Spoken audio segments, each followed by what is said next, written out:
सामान धके रोवे लगनी, सामान धके रोवे लगनी। जी हाँ दोस्तों, बता दें कि कुछ साल पहले एक सॉन्ग आता है जिस सॉन्ग का टाइटल रखा गया था सामान धके रोवे लगनी। जी हाँ दोस्तों,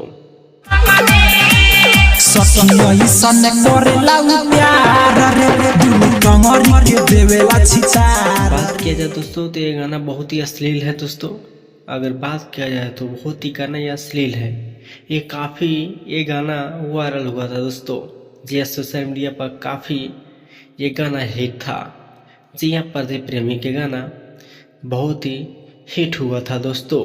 सामान धके रोवे लगनी, सामान धके रोवे लगनी। बात करें दोस्तों तो ये प्रदीप प्रेमी हमेशा इसी तरह के गाने लेके आते रहते हैं। इनका नाम है प्रदीप प्रेमी। जी हाँ, इनका नाम प्रदीप प्रेमी है, जो कि इनका गाना इससे खतरनाक आता है दोस्तों।